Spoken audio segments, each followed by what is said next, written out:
Y seguimos acá con más cadena nacional y tenemos un tremendo invitado que durante años ha estado hablando de las técnicas de reproducción asistida, del aborto, aborto libre o no aborto libre, en fin, desde el año... Vamos a recordar una conversación histórica además que tuvo con un monseñor que dijo que un niño que nacía de fertilización asistida no era igual que un niño que no había nacido con fertilización asistida. Esas cosas que se hablaban antes y hay otras cosas que se hablan ahora. Estamos con Fernando Segers. Bienvenido, Fernando, ¿cómo estás? Muchas gracias. Ginecólogo, voy a presentarte con todos los... Ginecólogo, maestro de la medicina reproductiva de Chile. Además, eres profesor emérito y director del programa de ética y políticas públicas en reproducción de la Facultad de Medicina de la Universidad Diego Portales. Muchas gracias por estar con nosotros. Feliz. Y montones de otros pergaminos más, pero que ¿para qué nos vamos a gastar el tiempo en eso? ¿O no? Vamos al grano. No, gastémonos el tiempo en conversar más bien. Yo estaba citando una conversación y un programa de televisión histórico para mi gusto, del cual habíamos hablado en otra entrevista que te hice, que fue en el año 1997, si mal no recuerdo, puede ser, o 87, no me acuerdo. Como 88, 89. Que tú estuviste en un programa de televisión con... ¿Era? Con el cardenal de ese entonces. El cardenal de ese entonces. Sí. ¿Cuál era el cardenal? Cuéntanos un poco cómo fue esa... Lo que pasa, esto era... Yo comencé la fertilización in vitro en el año 84 acá en Chile y en el año 87 el Vaticano sacó un documento que se llamaba Donum Vitae. Tenía 32 páginas, me lo aprendí de memoria y era un lapidario en el sentido de que todo lo que se hiciera fuera del matrimonio y fuera del proceso natural o espontáneo de la reproducción era condenable por la Iglesia. Y entre otras cosas, había una frase bien clave en ese documento, donde decía que las personas nacidas, los niños nacidos fuera de la relación sexual sin haber mediado el acto conyugal, es el nombre, carecían de la perfección.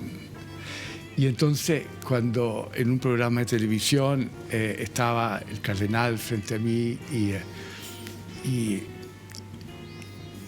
y habló de los entes nacidos y yo ahí pegué un golpe en la mesa. Yo era bastante más joven e impetuoso y pegué un golpe en la mesa fuerte y llamé al orden y dije que se había creído él. Y si uno ponía un bebé nacido de reproducción asistida y otro nacido espontáneamente, sí le iba a poder decir cuál tenía alma, cuál era voluntad de Dios y cuál no lo era. Y fue bastante duro y fueron a comerciales, ahí se cortó el programa. Después se reanudó, pero ya estaba yo nomás, no estaba él. ¿Se fue? Sí, se fue. ¿Se fue? A lo mejor se tenía que ir de todas maneras, no lo sé. Nunca pregunté. Espérate, igual es interesante que partamos por ahí, porque es algo que a nosotros se nos olvida. Pero eso es algo, por supuesto. Lo que pasa es que la Iglesia Católica en una encíclica Humanae Vitae marcó que eso fue justo después, fíjate, de que se publicara el primer anticonceptivo eficiente y seguro. Año 68 fue eso. Y Humanae Vitae fue en esa misma época, inmediatamente después, como reacción a eso. Y dice específicamente, la encíclica dice que el acto conyugal tiene dos fines, un fin procreativo y un fin unitivo, y que el hombre no lo puede separar estos dos fines. Entonces la anticoncepción separaba esto, por supuesto, porque evitaba la procreación y mantenía el concepto unitivo. Y 10 años después vino la fertilización in vitro, en que nuevamente se separaron las dos cosas, porque se podía procrear no mediado por la relación sexual. Y entonces la Iglesia, yo encuentro que quedó como marcada, ¿te fijas? Y todo aquello que vino después fue prohibido, declarado no aceptable. Tú fuiste un pionero en lo que tiene que ver con fertilización asistida en nuestro país. Y ahora cuando uno escucha esto, lo que tú nos hablas, lo que tú me hablas, pareciera para mí, o uno lo ve como casi una anécdota, pero efectivamente el tema de la Iglesia Católica en lo que ha sido la fertilización asistida, que a uno le parece que es como... O sea, prácticamente debería ser, y está ya en las políticas públicas, o sea, como derecho de cualquier pareja de tener un hijo o hija, a uno le parece que es como obvio, ¿no? Pero la Iglesia se opuso durante mucho tiempo. ¿Qué significó en términos para ti? Porque además tú fuiste, no sé por qué, y aquí una pregunta, ¿por qué hiciste un sinfín de programas para explicar sobre la fertilización asistida? Y además, después de la fertilización asistida, tomaste como otra bandera, y no es una bandera, por eso quiero preguntarte, con respecto al tema del aborto. ¿Qué pasó ahí? ¿En qué minuto también te transformaste en alguien que daba la libertad o establecía que las mujeres tenían una libertad para abortar o no? Cuéntanos un poco de esa ruta. Es que no son banderas distintas, como tú bien señalas, Andrea. A mí, esto lo he comentado con alumnos y con gente que converso estos temas. Los argumentos que uno usa son los mismos. Los argumentos que he usado a través de los años, desde los 80 hasta ahora, son muy parecidos. Y tiene que ver con la autonomía reproductiva, con los derechos reproductivos, con el derecho que tienen las personas, no las parejas heterosexuales, no los matrimonios, como fue en su época, sino que las personas, para formar familia, para regular el número de hijos que quieren tener, para vivir su sexualidad de una manera sin interferencia indebida. A mí me tocó defender al pueblo de Costa Rica en la Corte Interamericana de Derechos Humanos. Yo fui el experto defendiendo a las parejas infértiles. Había un experto que defendía al país, digamos, que había prohibido esto. Y bueno, y tú, cuando ves el juicio, ves los mismos argumentos que yo he venido sosteniendo a través de los años. El derecho a vivir la vida privada sin interferencia indebida. Eso es una cosa bien fundamental, Andrea, y que está cada vez más difícil de llevar adelante. Pero a su vez, cuando uno mira las conquistas que se han logrado en este último tiempo, desde el matrimonio igualitario, desde el derecho a ser dos mamás, desde el derecho a reproducirse, a formar distintas formas de familia. Todo esto, uno mira los sustentos, el lenguaje que sustenta esto, la argumentación, y son muy parecidas todas, ¿me entiendes? Pero hablemos, porque yo dije que eran de alguna manera como dos banderas, y es la misma finalmente. Tú hablas de la autonomía, y hablemos de un término que es súper relevante, que en nuestro país nos ha costado mucho entender, y que tiene que ver con esta idea de el ser humano, la fecundación. Nosotros tenemos escrito, o en nuestras cabezas y en nuestra Constitución, que hay que el que está por nacer es el que tiene el derecho. No, es sujeto de protección. Sujeto de protección, ya. Y la Corte Interamericana fue categórica en esto. La Corte Interamericana, en su fallo, que fue un fallo histórico, fue la primera vez que la Corte toma un tema como este.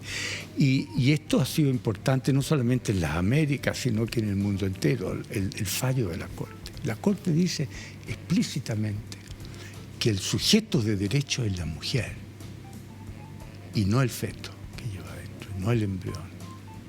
Y que los derechos o los cuidados del embrión se ejercen a través del derecho que tiene la mujer.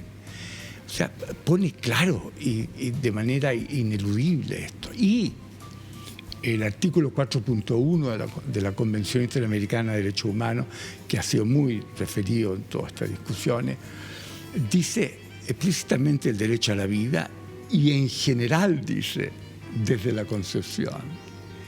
Y la palabra esa en general es muy importante, porque cuando se redactó esto, en los años, a fines de los 60 también, había muchos países, entre otros Chile, que tenía aborto terapéutico.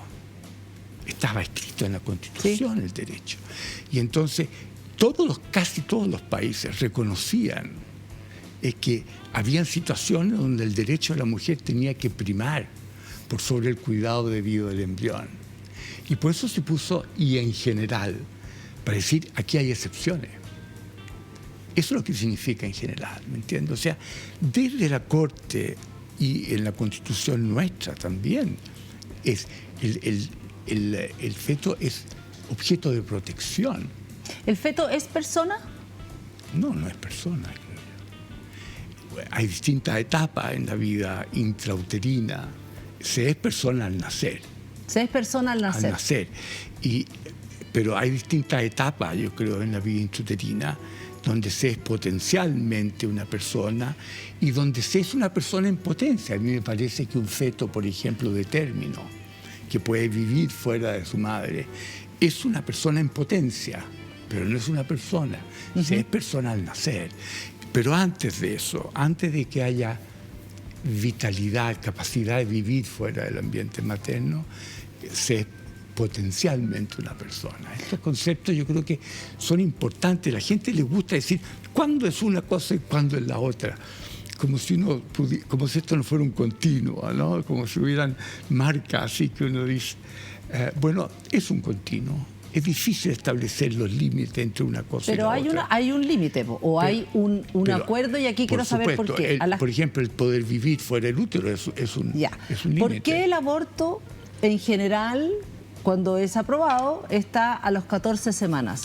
Es que lo que propusieron en la Constitución no pone límite. No, sí, yo dije, en las constituciones en general o en otras leyes, en otros países del mundo se habla de las 14 o 20 semanas. Como debiera ser. Ya, ¿por qué son las 14 semanas o las 20 semanas? La definición de aborto, la definición de la Organización Mundial de la Salud de aborto es hasta las 21 semanas. Ok. Y de las 21 semanas en adelante se llama inducción de parto. ¿Y por qué esa diferencia? Porque a las 21 semanas todavía puede haber vitalidad fuera del cuerpo materno. O sea, un bebé que nace de 400, 500 gramos, hoy en día puede vivir. No en África, no en la carretera austral, pero con los medios adecuados puede vivir. Entonces, se pone el límite entre el aborto y la inducción de parto de acuerdo a la capacidad de vivir del feto fuera del cuerpo de la mujer. Esa es la definición de aborto hasta las 21 semanas. Las 14 semanas es una arbitrariedad, creo yo. Pero tiene que ver también con la manera, porque después de las 14, a medida que va avanzando el embarazo, y los límites nuevamente no son bien precisos, el feto tiene un sistema nervioso central que va desarrollándose y donde puede sentir dolor, puede sentir situaciones emocionales, de tal manera que la interrupción de un embarazo, cuando el feto todavía puede sentir, es completamente distinta. ¿Te das cuenta? Que cuando es un grupo de células estructuradas como es a la semana 6, 7, ¿me entiendes? 5. Entonces hay razones para tener política o para procedimientos de distinta naturaleza cuando se va a interrumpir un embarazo en un feto donde ya uno supone que la estructura de su sistema nervioso central le permite tener cierto tipo de sentidos, en dolor, entre otros, que cuando es un grupo de células organizadas y nada más que eso. Y te aseguro que a las 5 semanas, a las 4 semanas, es un grupo de células organizadas. No tiene sistema nervioso central. ¿Por qué tú en los últimos años te has transformado en una voz en que ha defendido el derecho de la mujer a abortar? Siento que tú nunca has hecho un aborto. ¿Cómo sabes? Yo te lo dije. Sí. Es verdad, pero nunca lo he hecho público eso. Porque tampoco estás de acuerdo, o estás de acuerdo con el aborto libre, también quiero preguntarte. Porque me preocupa el tema del aborto libre, te lo quiero decir. ¿Te preocupa? Me preocupa de manera, por razones como profesional, ¿no? Porque yo supongo que cada persona que quiere hacerse un aborto tiene un drama interno. Nadie debiera hacerse un aborto si no está en una situación de drama. Así es que no voy a enjuiciar el tipo de drama. Me preocupa una legislación con aborto libre porque lo que ha ocurrido en muchas partes es que se transforma el aborto en un método contraceptivo. ¿Ya? En circunstancia de que lo que uno debiera tener es tan fuerte los programas de anticoncepción con tanto acceso facilitado a la anticoncepción para que no sea necesario llegar a la interrupción de un embarazo. Holanda, por ejemplo, es el país en Europa que tiene menos abortos provocados y es un país donde es absolutamente libre el aborto. Pero ¿qué es lo que ocurre en Holanda? Ocurre que la fuerza de las comunidades es tan grande donde se hablan la gente en las comunidades, hay grupos, hay organizaciones. Entonces, cuidarse, prevenir el embarazo es mucho más comunitario que una cuestión que viene del Ministerio de Salud, ¿me entiendes? Sí. Cuando la anticoncepción pasa a ser parte de la comunidad, desde el colegio en adelante, y no un proveedor externo como es el sistema de salud, entonces la gente lo usa más, es mucho más acogedor. Y entonces ocurre en esos países, pues, que aunque esté libre el aborto, los requerimientos de aborto son muy pocos. La pregunta, ¿estamos en esa situación nosotros? Uno diría, sí lo deberíamos estar porque tenemos anticoncepción libre. Sí, es libre, pero la facilidad para acceder a esto es muy pobre. En el sentido de que una chica que está en la escuela con uniforme tiene que ir a hacer cola en la mañana al consultorio y encontrarse con la tía para ir a pedir un anticonceptivo o para que le pongan un anticonceptivo subdérmico. ¿Te das cuenta? No está facilitado. Y entonces yo pienso que en el momento de que nuestra política anticonceptiva sea de una cobertura y una facilidad de uso importante, los requerimientos de aborto van a ser cada vez menores, a ella no me importa. ¿Te fijas? No, pero igual tú crees en el derecho de la mujer de elegir, de tomar su decisión. Sí. Ya, eso sí, de todas maneras. Sí. ¿Te sorprende que sigamos en esta discusión o la discusión del aborto siempre ha generado, sigue generando esta controversia? Siempre, y va a seguirla generando. ¿Por qué? Pero la genera también en Escocia, en Edimburgo. Hay los centros que hacen interrupción del embarazo, cada cierto tiempo tienen marcha de gente antiaborto frente a ellos. Y lo mismo ocurre en Francia y lo mismo ocurre en todos los países. ¿Por qué? ¿Por qué crees tú? ¿Pero por qué no? No, ¿por qué crees tú que ¿Por qué tendría que pensar toda la gente como estamos pensando tú y yo? ¿Por qué hay una grande cantidad de gente que piensa que el feto o el embrión es un sujeto de derecho y porque es un continuo? Y ese es el argumento. Desde la fecundación se establece un continuo hasta el nacimiento. Entonces, el feto es una persona que debe ser protegida igual como si estuviera nacida. Ya, pero eso es un error científico. No es un error científico, es una manera de interpretar ciertas partes de la ciencia, no es un error científico. O sea, si uno dice genoma, por ejemplo, el genoma se establece con la fecundación y puede cambiar, pero no cambia tanto. Puede modificarse algunas expresiones genéticas, pero la pregunta es si el genoma nos hace persona o no. Todas las personas tienen un genoma, pero el genoma es la que nos hace persona y mi visión es que no es así. ¿Te fijas? Porque un mismo genoma lo tiene la placenta, que la bota y se la puede comer el gato si quiere, ¿me entiendes? Bueno, por eso también el mismo genoma que va en un embrión se puede desarrollar en un cáncer en vez de en una persona. El mismo genoma de la fecundación, en vez de transformarse en persona o en feto, se transforma en un coriocarcinoma que puede matar a la mamá. O sea, la mirada retrospectiva y la mirada prospectiva no son iguales. Y entonces hay distintas maneras de interpretar esto. Por eso que hay discusión, ¿me entiendes? Y claro, yo tengo una manera de mirarlo, pero no por eso no puedes forzar a nadie a hacerse un aborto. Por eso que la gracia de la coexistencia en una sociedad no es de las personas que piensen igual, Andrea, sino que la manera como podemos cohabitar personas que pensamos distinto. Y la pregunta es entonces, ¿cuál es el principio rector para que cohabitemos dos personas que pensamos distinto? Que nos respetemos como iguales. Y que yo respete la manera de tú pensar y tu actitud, así como tú respetas la mía. Eso es lo fundamental. Y eso es lo que yo he tratado de defender, ¿me entiendes? Que más que moralizar a una sociedad, que permitamos que la sociedad se exprese sin interferencia indebida, a no ser que al hacerlo daña a otras personas. El principio de la no maleficencia, ¿no?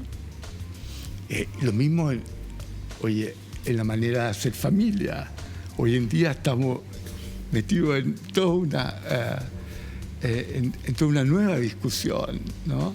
Y es el Estado debe proteger a las parejas heterosexuales que forman familia de igual manera que las parejas del mismo sexo, o a las mujeres solas por opción, o a las parejas gay. ¿Te fijas? Si las políticas públicas deben ser igualitarias para todos los tipos distintos de familia, no. O sea, es lo mismo. ¿Te fijas? Van a haber muchas visiones distintas. La pregunta es si podemos coexistir. Solamente para cerrar el tema del aborto, ¿vamos a poder coexistir? Y aquí es una pregunta, en la medida que efectivamente el aborto sea permitido, el aborto libre sea permitido. Bueno, yo creo que ya avanzamos bastante con el aborto en las 3 causales. Sí, pero se puede avanzar más. ¿Tú estás a favor de avanzar más? Yo estoy a favor de avanzar. A ver, es difícil para mí responder esto, porque por una parte sí estoy a favor de avanzar, pero por otra parte me preocupa avanzar a locas.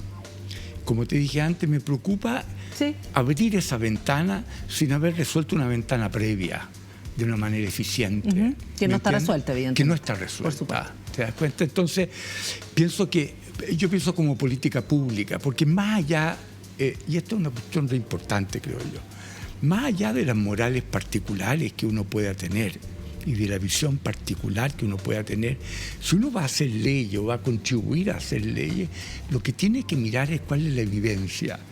¿Cuál es la vivencia y cómo construir una política pública que resuelva las situaciones de la sociedad? ¿Me entiendes? Claro, pero... Entonces, tu pregunta es, ¿tú personalmente estás a favor? Yo estoy a favor, pero por ejemplo, ahora me parece que no es el momento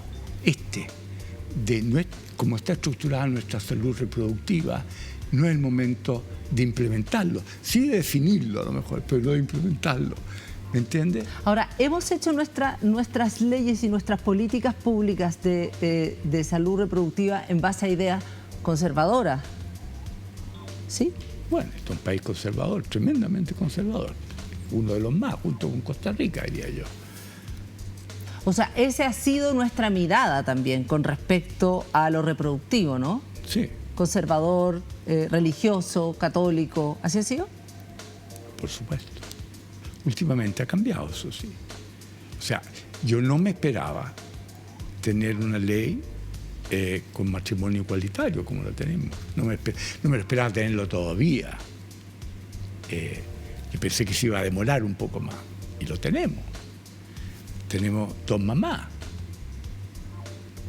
Legalmente. Sí, claro. O sea, yo creo que este país ha ido avanzando bastante en el último tiempo. Vamos a seguir conversando y uno de los temas también que me interesaría que habláramos y tiene que ver de estas nuevas familias son los vientres subrogados, es decir, el hecho de, conocimos la primera pareja de hombres que se casó ahora acá en Chile y que tenía 2 niños de lo que se llama vientre de alquiler. No sé si te gusta ese término, así que vamos a hablar de eso en un rato más. Vamos y volvemos muy breve, una pausa corta acá en Cadena Nacional en Vía X. Seguimos en Cadena Nacional, estamos conversando con Fernando Segers, ginecólogo y también él es maestro de medicina reproductiva en Chile y profesor emérito, director del programa de Ética y Políticas Públicas en Reproducción de la Facultad de Medicina de la Universidad Diego Portales. Hablamos largamente de aborto, gran tema que siempre nos convoca, y también a raíz de lo que tú hablabas, ¿no? ¿Cuánto ha cambiado nuestro país? desde cuando tú comenzaste a hacer reproducción asistida, y ahora vimos la semana pasada, antes pasada, ¿no? Matrimonio de de matrimonios homoparentales, matrimonio igualitario, digamos, 2 hombres, 2 mujeres. Y vimos ahí 2 hombres que se casaron, que tienen 2 guaguas, que son de vientre de alquiler. Le voy a decir así brutamente, no sé si está bien dicho, no te va a gustar vientre de alquiler, lo voy a encontrar horrible. Horrible. Obvio, sabía. Por eso ya, vientre de alquiler, tú me dices cómo se dice, que hicieron esto en Colombia. Ellos trajeron los guaguas son de ellas, pero en el fondo el vientre de alquiler o vientre subrogado es de Colombia. Y me hago la pregunta con respecto a los llamados vientres subrogados. Eso es me imagino que es un gran tema que se está abriendo. ¿Cómo lo ves? Ya, vientre de alquiler no, ya. ¿Por qué no? Ni vientre de alquiler, ni vientre subrogado. ¿Cómo se llama? Bueno, por 2 razones. Uno, porque no es vientre. La persona que se embaraza es una persona, no un vientre. Ya, espantoso decir eso. No se preña el útero, se preña la mujer completa, y eso tiene trascendencia e implicancia. Yo creo que ese es el primer concepto. Y segundo, el tema de alquiler, nuevamente, porque uno no alquila un vientre, no alquila un útero, digamos, como en un laboratorio donde se gesta un bebé, sino que lo que hace es llega a un acuerdo con una mujer. Ese acuerdo puede ser financiado o no. De hecho, en Inglaterra, por ejemplo, está prohibido el financiamiento. Entonces, la palabra alquiler no existe porque no hay transacción económica. ¿Y cómo lo llaman? Son familiares. Se llama gestación subrogada. Gestación subrogada. Y tiene otra connotación, Andrea, porque a veces se habla de madre subrogada. Y también la palabra gestación, no de madre subrogada, porque la persona que gesta, que se llama portadora gestacional, no tiene intención de ser madre. No. Con ese feto, digamos, con esa persona. La mayor parte de las veces ha sido madre antes, tiene hijos, porque esa es una de las condiciones en muchos países, que la mujer ya sea multípara, o sea, que haya tenido hijos. Pero en este caso es una mujer cuya intención no es ser mamá del que nace, sino que es de entregarlo. O sea, que es una gestación subrogada. Ella lo que hace es gestar, pero no tiene la función maternal. ¿Tú estás de acuerdo con eso? Sí, absolutamente de acuerdo. ¿Por qué no existe en Chile? ¿Y de qué manera crees tú que podría...? Sí existe en Chile, se hace en Chile, se ha hecho en Chile. Y nacen afuera. Hay dos estados en México donde la filiación... El problema es filiación.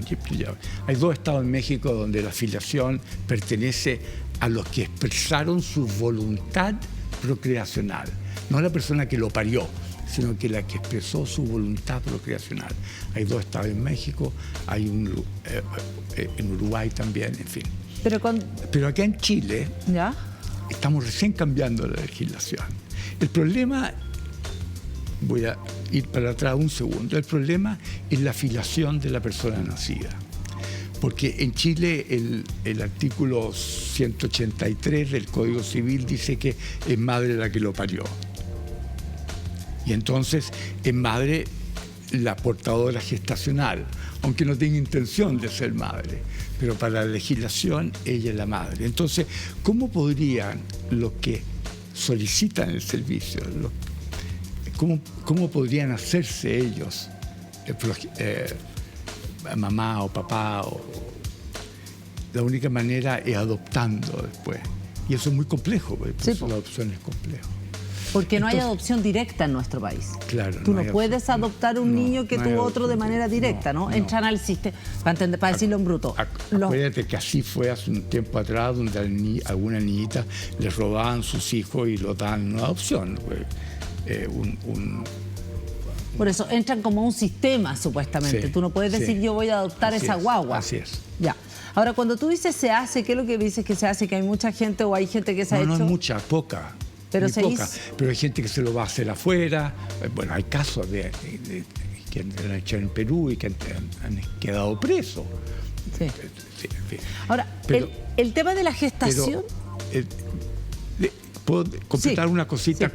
con el tema de la filiación, que yo creo que es un tema vital, Andrea, porque en la medida que se resuelva el tema de la filiación, se resuelve por completo el hacerlo acá en Chile, ¿me entiendes?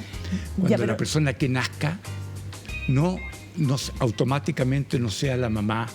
Perfecto. La persona que lo parió. La que pare, porque Sí, aquí es madre la que pare. Sí. Pero ¿qué es lo que pasa con el matrimonio igualitario? Pero todavía no he terminado el argumento. Ese es el artículo 183. Pero luego hubo un artículo que se llama 182, muy posterior.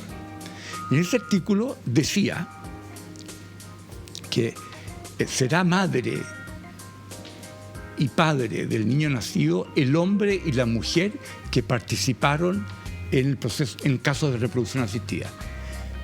En el caso de reproducción asistida serán padre y madre, el hombre y la mujer que participaron en el procedimiento. Y eso lo hicieron para favorecer o facilitar, para que no hubiera confusión cuando se donaban gametos. Cuando la mujer participaba donando sus óvulos, para que eso no generara ninguna filiación. Perfecto. Bien. ¿Ya? Pero ahora, hace poquitito, acaba de cambiar ese artículo. Y entonces ya no dice es padre y madre el hombre y la mujer. Dice, la persona, el niño o el hijo nacido de técnica de reproducción asistida, la filiación del hijo nacido de técnica de reproducción asistida corresponde a las dos personas que participaron en el proceso. Perfecto. Y ya. mira que Sí, pues se abre un planeta, po. Un planeta, uno, Claro. porque no pone hombre y mujer, desapareció la palabra, ni pone padre o madre, Sí, desaparecieron chao. esos dos conceptos. Y entonces, en este momento, las parejas del mismo sexo pueden, por supuesto, ser dos mamás y dos papás, y queda establecido que los que vivieron el tratamiento, en los casos de reproducción asistida, y la gestación subrogada es parte de eso, pueden entonces aplicar a esto. ¿Me Claro, entiendes? pero solamente sería eso favorece a las mujeres, no a los hombres, porque los hombres efectivamente no pueden optar al vientre subrogado. Po. ¿Por qué no? Porque en el fondo, como si esa guagua no le va a pertenecer a ellos. Po. Un espermio, sí. No, pues por eso, pero van a la clínica, ahí es donde en el fondo nos falta el gap de entrar a la gestación. Pero lo que estoy diciendo, estoy hablando de un cambio en el Código Sí, claro. Civil que es muy reciente, así que yo no sé si se ¿Eso debe va a estar permitir, según tú, la gestación Yo pienso subrogada? que sí. Ah, perfecto. Yo pienso que sí. O sea, ¿tú crees que podría ser ahora? Yo pienso que va a que resuelve el tema de la filiación. Perfecto. Si el tema de la gestación subrogada, la cosa técnica, es igual que cualquier otra.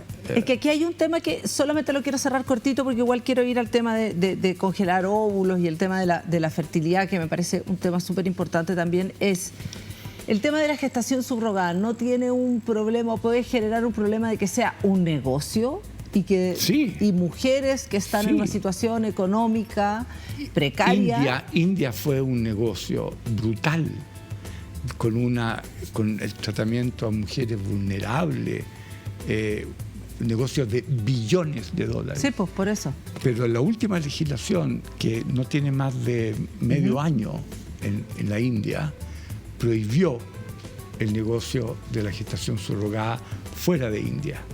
Y solamente está circunscrito para personas de India. Inglaterra, como te expliqué antes, y Canadá prohíben el negocio. No hay transacción económica. Y entonces la gestación subrogada se hace entre familiares, entre amistades, en los vecinos de la cuadra o del mall, del condominio, del barrio, sí. ¿Me entiendes? Y así se hace en Inglaterra. Y de hecho, hay muchos estudios de estos seguimientos muy bonitos donde demuestran que la portadora gestacional forma parte de la familia y viene a ver al niño y son parte, y los niños desde chiquititos se les dice que la mamá no tenía el útero porque se tenía dañado, se lo tuvieron que sacar por un cáncer, y que ella ayudó a quien naciera.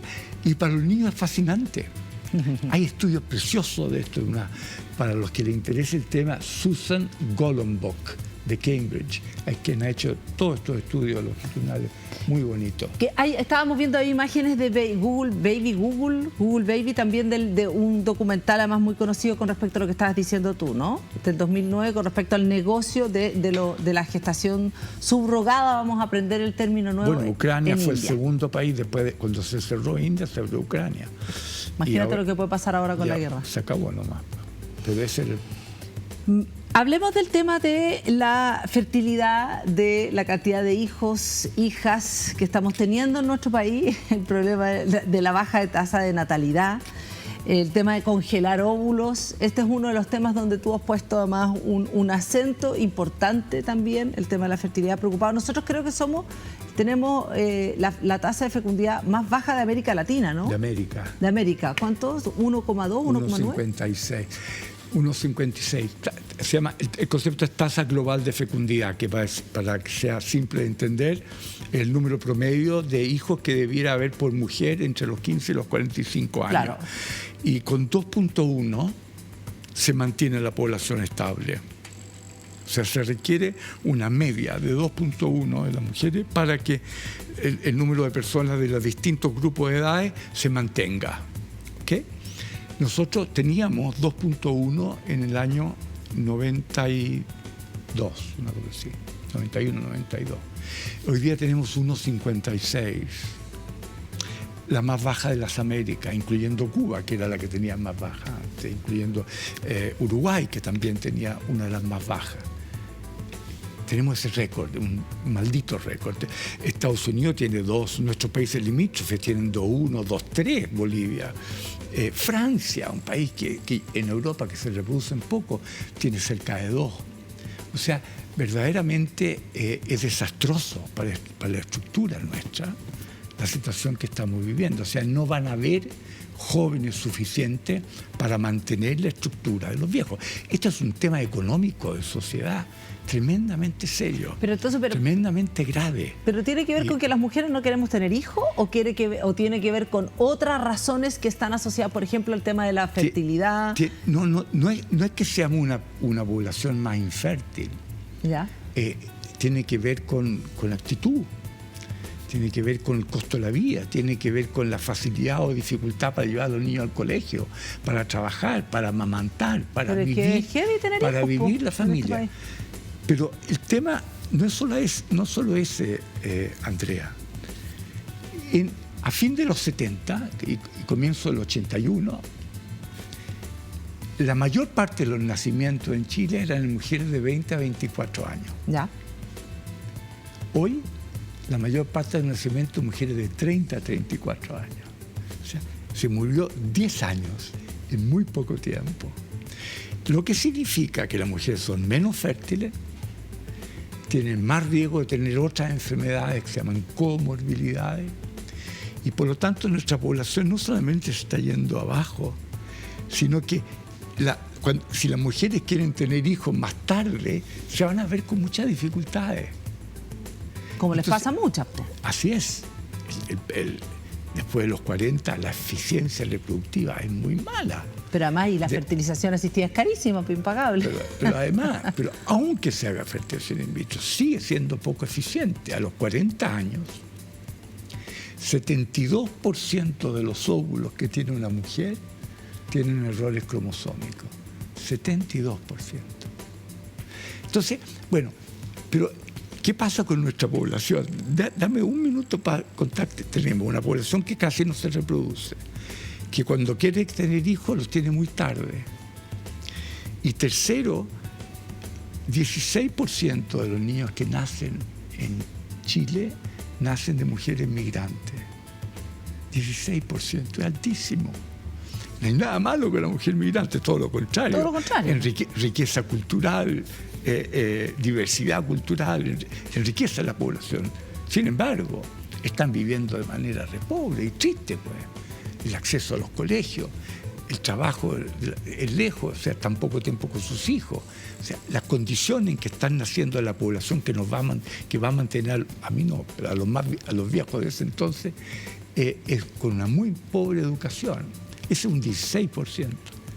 Y un 12%, no me acuerdo si es 12 o 14 por ahí, son tercero o más hijos, tercero, cuarto o quinto hijo. Uno dirá, pucha, pero fantástico, mujeres tengan harto hijos.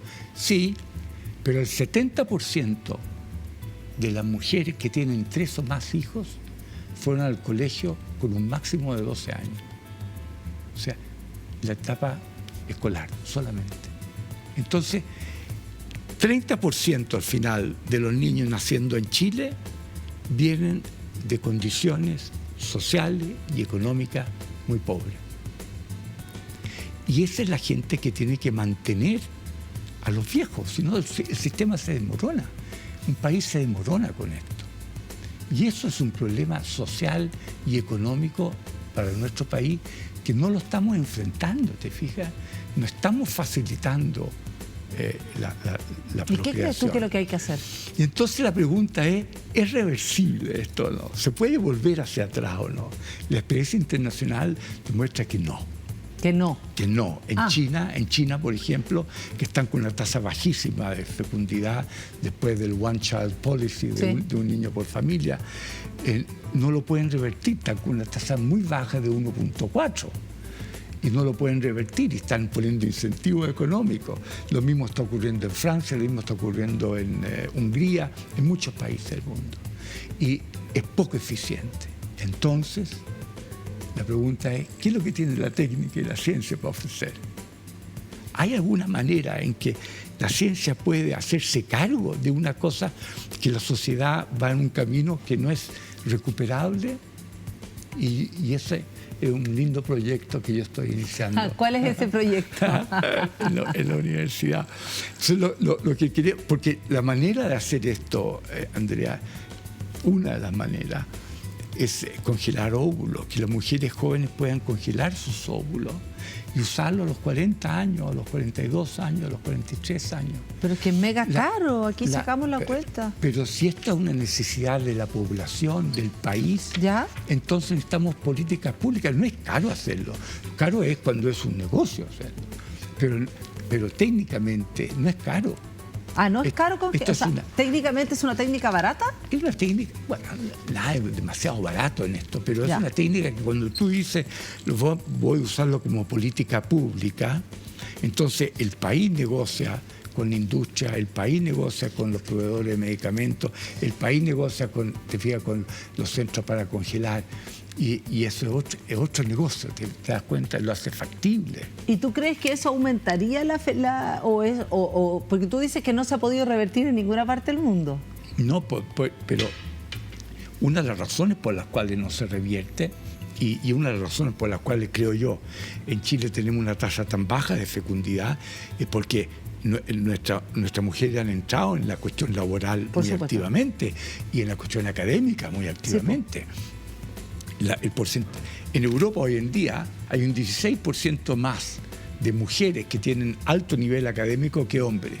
Y el pensamiento de muchos bioeticistas europeos dice que la gente no tiene hijos porque las mujeres no encuentran un hombre de su altura. Te fijas, con los cuales quieran compartir, porque están académicamente e intelectualmente superiores. Bueno, estas son realidades, pero la mujer, si tiene sus óvulos congelados a los 30 o a los 27 o a los 25 años y los usa a los 45, la eficiencia es la misma que a los 30. El útero de una mujer es capaz de acoger un embrión mucho después de la menopausia. Si el embrión viene guardado de antes, ¿me entiendes? O el óvulo, en este caso. De tal manera de que la tecnología tiene cosas que ofrecer para una sociedad que quiere o que está interesada en una mayor calidad de vida, una mejor expectativa de vida, una mejor calidad académica. Y esa es la realidad. Entonces estamos preguntándole a las jóvenes en la universidad, comenzamos ahora en marzo un programa piloto con 1000 mujeres que entrevistaremos cara a cara, digamos, una entrevista larga de 30 minutos en que queremos saber cómo se vislumbran ellas en su futuro reproductivo para tener familia, qué condiciones requerirían para tener hijos, si tener una pareja o no, si estar casada o no, si tener estabilidad económica, si haber completado sus doctorados, ¿me entiendes? cómo se ven, o se ven sin hijos, o prefieren no tener hijos. Y también vamos a preguntar, por supuesto, si saben algo del ciclo reproductivo, si saben o no que a los 40 años su fecundidad se le va al suelo y que después de eso hay muchos riesgos de malformación y errores y abortos. Y vamos entonces a preguntar si estarían dispuestas a congelar sus óvulos. Y cuando hagamos esta pregunta y tengamos la respuesta, entonces podremos decirle al país, decirle al Estado, decir que esta es la realidad, ¿no? Y aquí hay estrategia que podemos seguir. Fernando, me quedaron montones de temas pendientes, así que te vamos a invitar otra vez cuando tengas los resultados de esa investigación. Hablé mucho. No, está perfecto. Pero lo que sí quería saber es cuáles son para cerrar, ¿cuáles son las preguntas que te haces tú de lo que viene? ¿Cuáles son las cosas que te dan vuelta y las dudas que tú tienes, los rumbos, o sea, como las preguntas que te estás haciendo? Partiste hace muchos años atrás, haciendo una fertilización asistida que parece que la Iglesia Católica encontraba que era un pecado. Así partimos la conversación. El mundo ha ido avanzando en en el año 87, esa discusión que tuviste con Monseñor Fresno. Sí. Ha ido avanzando en reconocer estas familias distintas. Nadie se plantea si finalmente el tema de la fertilización asistida sea inadecuado o no, o muy poca gente, ¿no? Ya no es algo que... No crea. Por eso dije, muy poca gente, sí. No es lo que era antes, ¿no? Esa duda que existe. Estás hablando también ya de pensar en congelar óvulos como política pública, etcétera.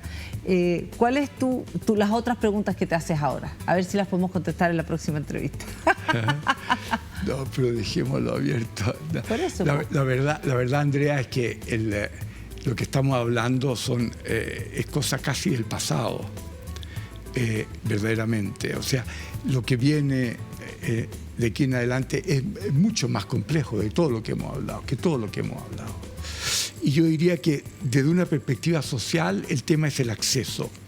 Y esa ha sido mi preocupación aquí en Chile, en varios países y en la Organización Mundial de la Salud, donde he trabajado por 30 años. El tema de acceso es un tema central. O sea, no se saca nada con desarrollar ciencia y tecnología si no le llega a las personas que lo necesitan. Ese es un tema central. Pero en términos de ciencia, Andrea, hoy en día uno puede generar células madres totipotenciales que son eternas. Si tú las mantienes en un medio de cultivo especial, no se envejecen. Pero tú las puedes redireccionar para formar tejido, para formar órganos. Y en ratones hoy en día, de células de la piel, tú puedes generar óvulos y esperma y formar un nuevo ratón de la nada, con material químico. Pero también está la ingeniería genética, la manipulación genética, la edición del genoma. Esos son los problemas del futuro. Esos son los desafíos del futuro. Sí. ¿Te fijas? Mucho más que lo que estamos hablando. Nosotros tenemos un problema social. Nosotros tenemos que ponernos de acuerdo una vez por todas como sociedad, de dejar de moralizarnos, mirar nuestra sociedad con los ojos abiertos, sin prejuicio, es decir, ¿cómo puedo ayudar a construir una sociedad más alegre, más feliz? Donde la gente que quiere amar a un hijo lo puede hacer, ¿me entiendes? Donde la gente pueda vivir su vida alegremente. ¿Cómo hacerlo así en vez de moralizar como debiera hacerlo? Ese es nuestro desafío como país. Y por eso que estamos cada vez tan lejos de la ciencia moderna, porque nos quedamos pegados en eso, ¿te fijas? La próxima vez. Entonces, esa es la próxima vez. Ya, esa es la Edición próxima genética, vez. todos esos temas. Sí. Fernando Seges, muchas gracias por estar con nosotros acá en Cadena Nacional. Muchas gracias a ti por la Y invitación, nosotros Andrea. nos vamos y mañana tenemos más Cadena Nacional, por supuesto. Acá no se lo pierdan en Vía X. Chau.